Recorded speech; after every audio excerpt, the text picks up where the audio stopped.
The Nevada sun burned without mercy over the wide, empty desert. Heat shimmered on the horizon like a ghost town made of fire. Elellanena Winters ran across the plain, her white wedding dress torn and heavy with red dust. Her chest ached from breathing the hot air, and every step felt like it might be her last. 3 hours earlier, she had fled the altar in Silver Pine's small wooden church, leaving behind the richest man in the territory, Harrison Vanderbilt. Behind her, the echo of hoofbeats rolled like thunder across the flats. She didn't dare look back. She knew what it meant if they caught her: the end of freedom, the end of herself. She had grown up hearing stories about women who disappeared into the frontier rather than marry for money or survival. Today, she had become one of them. Up ahead, a distant rumble rose above the sound of the wind. For a moment, she thought it was the storm she had prayed for, something to cover her tracks. But as the noise grew louder, she saw the stagecoach kicking up dust in the distance, its horses running hard.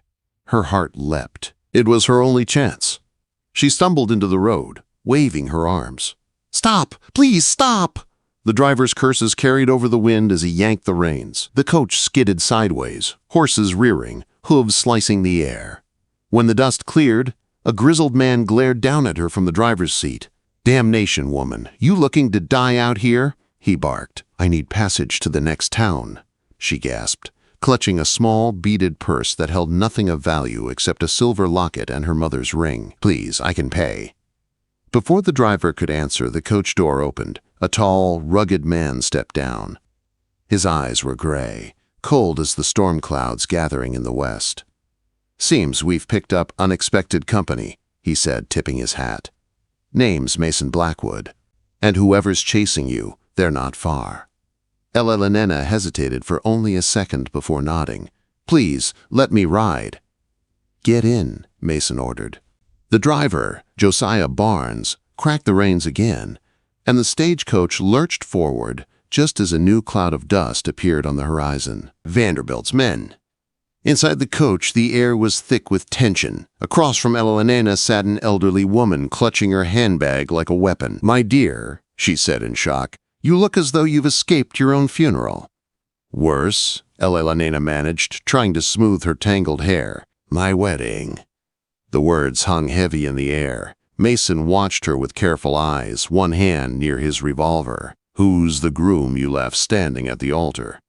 She hesitated, knowing the name alone could bring danger. "Harrison Vanderbilt," she said finally. "He bought my hand from my father to pay a gambling debt." The old woman gasped. "Vanderbilt? That man doesn't forgive humiliation. You've stirred up a hornet's nest, child." Elellanena lifted her chin. "I'd rather die free than live as someone's property." For the first time, Mason's expression softened. "Then we're in agreement," he said quietly. "Josiah, keep this coach moving." The wheels rattled over the rocky ground as the stage raced west. Behind them, the riders were gaining. Back in Silver Pine, Harrison Vanderbilt stood in the ruined church, fury burning in his chest. He had built his empire by taking what he wanted. No woman had ever dared defy him. "Find her," he ordered his foreman, Silas Mercer. "Bring her back, alive if possible." Silas gathered 6 men, all armed, all loyal. "She can't have gotten far," he said, loading his revolver. "A girl in a wedding dress won't last long out there." Back inside the stagecoach, Mason leaned toward the window, eyes narrowing. "We've got company," he said. 6 riders, maybe more." The elderly woman, Dorothea Quinn, turned pale. "What will we do?" Mason checked the rifle beneath the seat. "We make a stand before they catch us." The coach slowed as Josiah steered toward a narrow ravine ahead. Rocks and cliffs offered cover, their only chance.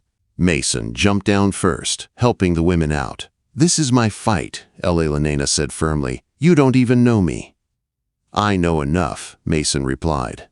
"Some men think they can own people. I don't agree, and I tend to argue that point with a gun." Quote.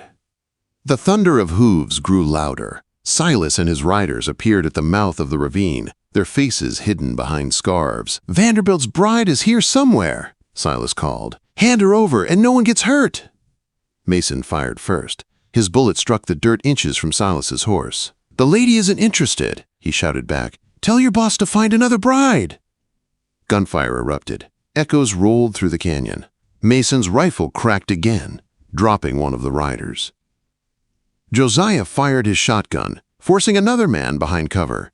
Dust rose like smoke as bullets struck the rocks around them. Dorothea pulled a tiny pistol from her handbag and pressed it into Elelena's trembling hands. "Can you shoot?" "My father taught me," she whispered. "Before the gambling took him." She crouched low behind the boulder, watching Mason reload. Fear turned to resolve inside her. When she saw a rider circling behind them, she stood, aimed, and fired. The man cried out, clutching his leg. "Good shot," Dorothea said proudly. Men rarely expect women to defend themselves. Quote, "The battle raged for several long minutes. Then Silas called for retreat, leaving behind 2 wounded men. 'This isn't over,' he shouted. 'Vanderbilt will come himself next time.'" Silence fell as the dust settled. Mason checked the ground. "They'll be back," he said grimly. "We need to move fast." Elellanena stood shakily, her wedding dress torn and blood-streaked from flying rock. "I've made you all targets now," she said quietly. "I'm sorry." Mason holstered his rifle. "You don't need to be sorry, Miss Winters. You just became the first person to tell Harrison Vanderbilt no, and live to tell about it." Josiah hitched the horses back to the coach. "We'll take the long way through the Badlands," he said. Elellanena climbed aboard, glancing once at the red horizon behind them. Somewhere out there, Vanderbilt's fury was riding hard. Ahead lay nothing but danger and freedom. The Nevada sun was beginning to sink when the stagecoach rattled deeper into the desert. The air had cooled slightly, but the heat of fear still clung to Elellenena's skin. Inside the coach, Dorothea sat quietly, mending a tear in her sleeve, while Mason studied the land through the window, his eyes always moving. Josiah's voice called faintly from outside, steady but watchful as he guided the horses over rough ground. After a long silence, Elellanena finally spoke. "You're not a regular passenger, are you, Mr. Blackwood?" Mason glanced at her, the corner of his mouth lifting slightly. "What gave me away? The rifle or the way I can't stop checking the horizon?" "Both," she admitted. "You handle a gun like someone trained to use it." He nodded. "I was a Union sharpshooter once. The war taught me more about killing than I ever wanted to know. After it ended, I tried to use those same skills to build a life. Vanderbilt made sure I couldn't." Elellanena looked up sharply. "You know him?" "Too well," Mason said, his voice flat. "He hired me years ago to survey land. I thought it was for ranch expansion. Later I learned it was to find weak points in Apache territory. He used my maps to raid their village. I've been trying to make that right ever since." Elellanena didn't speak for a moment. Her gaze softened. "So you're not helping me for charity?" "No," he said. "I'm helping you because your freedom might lead to his downfall." The coach hit a deep rut, jolting them. Dorothea clutched her bag and muttered a prayer.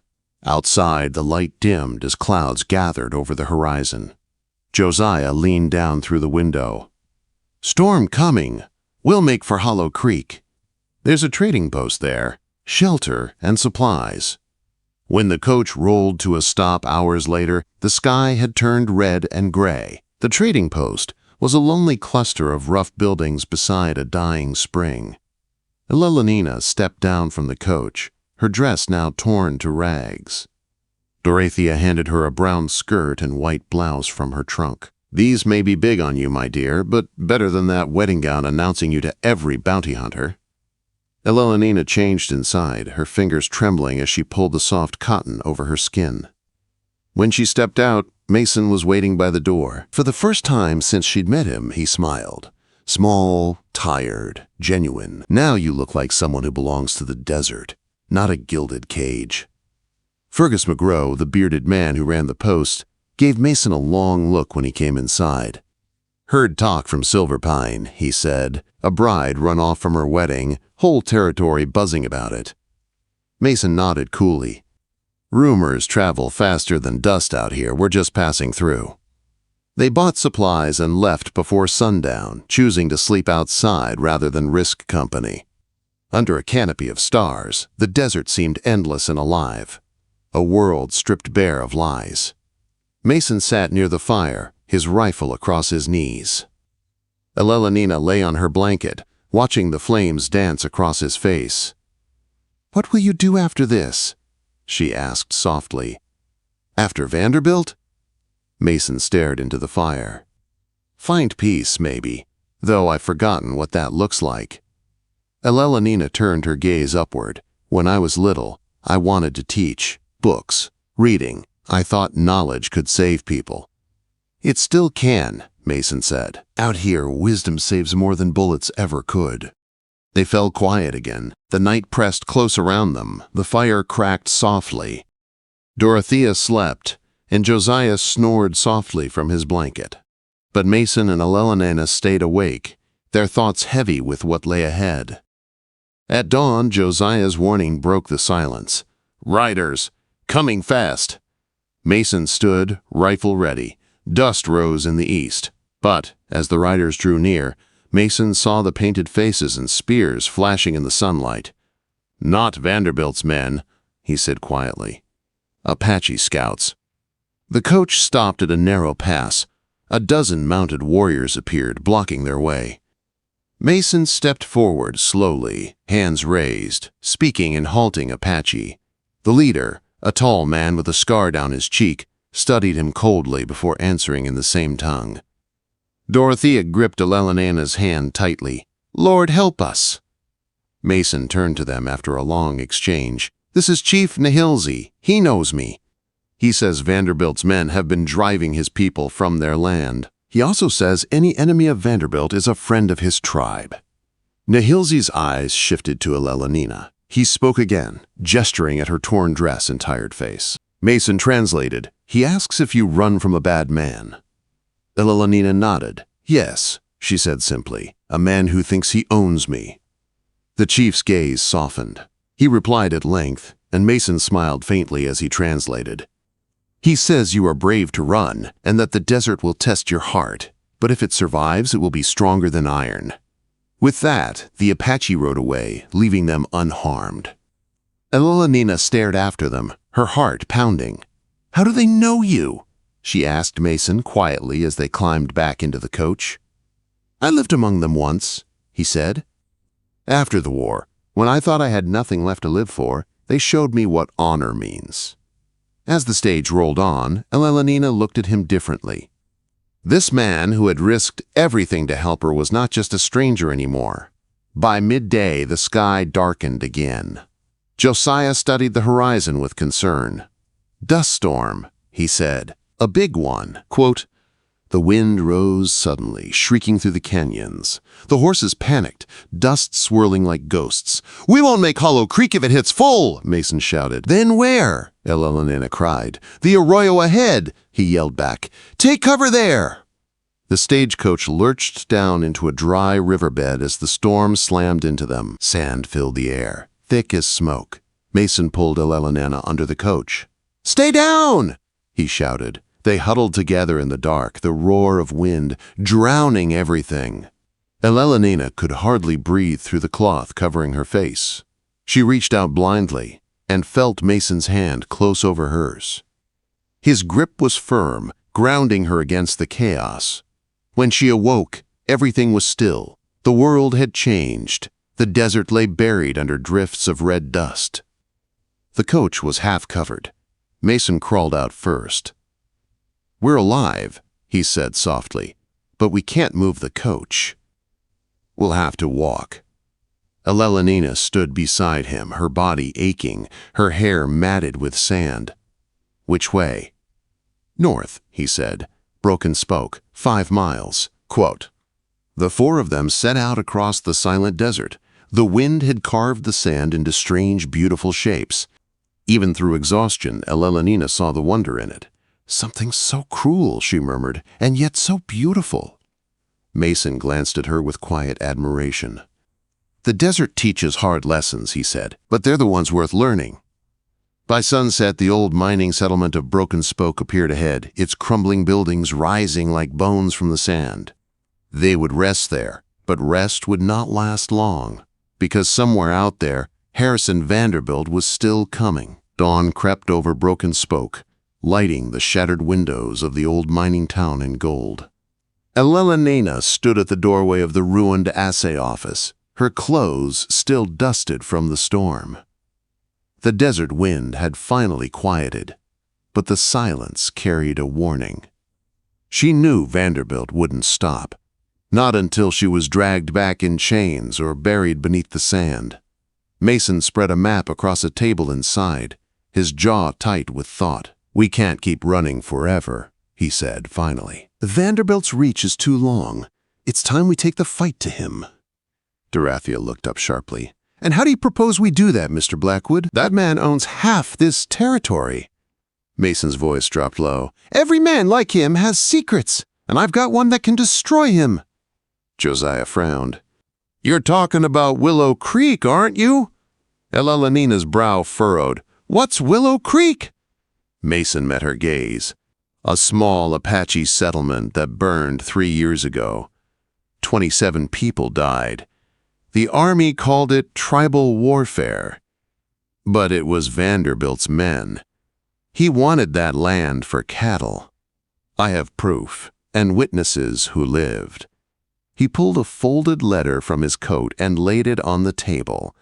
The signature at the bottom, Harrison Vanderbilt. Elellenena's voice trembled with anger. "So this isn't just about me escaping a forced marriage. It's about justice." "It's about both," Mason said. "If we can reach redemption point, Judge Hollister will be there for the monthly court session. If we show this letter and the survivors testify, Vanderbilt can be brought down by the law, not the gun." Dorothea nodded slowly. "Then, that's our path."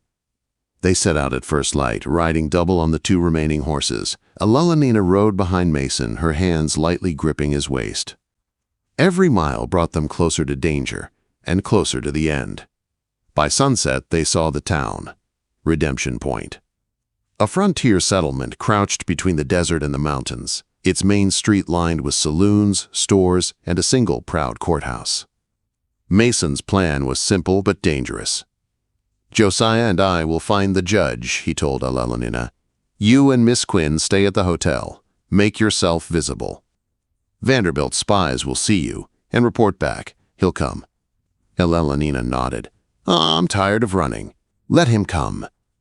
The Desert Rose Hotel was small but clean. Elellanena bathed, changed into a modest navy dress Dorothea found for her, and looked at herself in the mirror. For the first time, she didn't see the frightened bride who fled a church. She saw a woman ready to stand for her life. Word spread quickly that the runaway bride of Silverpine was in town. By nightfall, whispers filled the saloon. Vanderbilt would know before sunrise. He arrived the next afternoon. Josiah spotted him first. 6 riders, led by a tall man in a black coat. Even from a distance, Vanderbilt looked carved from stone. Beside him rode Silas Mercer, his gunman. "They're here," Josiah said, stepping into Elellenena's hotel room.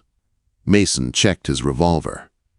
"Judge Hollister has agreed to hear the evidence in private session at 4 o'clock. We bring him the proof, the Apache witnesses and your father's testimony if he can be found." Elellenena's heart twisted. "My father?"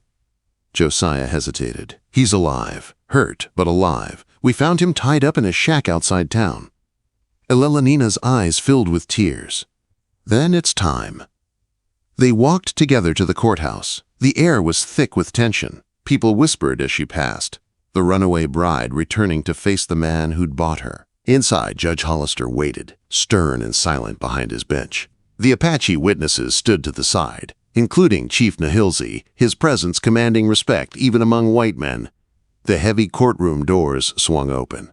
Harrison Vanderbilt stormed in, his boots striking the floor like gunshots. "I demand the return of my fiancée," he thundered. "These people kidnapped her and interfered with a lawful agreement." Judge Hollister raised a hand. "You will speak when spoken to, Mr. Vanderbilt. This court is hearing evidence concerning your actions at Willow Creek." For the first time, the cattle baron faltered. "Lies," he spat. "Fabrications meant to tarnish my name." Mason stepped forward, placing the letter and a silver pocket watch on the judge's desk. "Your signature, your watch. both found at the site of a massacre you ordered. Vanderbilt's face drained of color. He turned to Silas. Say something. Tell them. But Silas hesitated, sweat running down his temple. I did what you told me, he blurted. You said the governor would back us. I didn't know. The courtroom erupted in shouts. Hollister's gavel slammed down hard. That's enough. Harrison Vanderbilt, you stand accused of murder, land theft, and conspiracy. Vanderbilt's composure shattered. You think this ends here? He roared, reaching for Silas's gun. Before anyone could react, Mason moved. Fast as lightning. His revolver flashed once. The gun flew from Vanderbilt's hand, clattering across the floor. It's over, Mason said quietly. Vanderbilt stared at him, chest heaving, his empire collapsing around him. The judge gave the order. Take him! 2 deputies dragged the cattle baron away, cursing and shouting until the doors closed behind him. The room fell silent. Elellanena turned to Mason, her eyes wet with relief. It's over. He nodded. For now, but justice takes more than one man's fall. It takes people willing to stand. Weeks later, Elellanena stood outside Fort Braden prison, the sun high over the desert. Inside those stone walls, Vanderbilt waited for trial, his power gone. She visited him once, not for revenge, but for closure. He was smaller than she remembered, gray and broken. Have you come to gloat? He asked bitterly. No, she said. I came to see for myself that you're just a man, nothing more. Vanderbilt's sneer twisted. You think you've escaped me? You'll carry me in your memories forever. Elellanena smiled faintly. Then I'll remember what I survived, not who hurt me. She turned and walked out, never looking back. Outside, Mason waited with the horses. It's done, he said. Yes, she replied softly. Now I can begin. Months passed. Redemption Point grew, no longer a lawless outpost, but a thriving town built on second chances. Elellanena opened a small schoolhouse, teaching children and adults to read. Mason accepted a position as a territorial marshal, his new badge glinting under the sun. One evening, under the same sky that had once witnessed her desperate escape, Mason took her hand. We've both been running from something, he said. Maybe it's time we build something instead. Elellanena smiled, tears shining in her eyes. It hurts sometimes, she whispered. The past, the loss. But don't stop, because only through that pain do we learn who we really are. Mason nodded, his voice gentle. And only then do we truly belong to ourselves and to each other. The wind carried their laughter across the desert as the sun dipped below the horizon. The runaway bride had found her freedom and the courage to love again.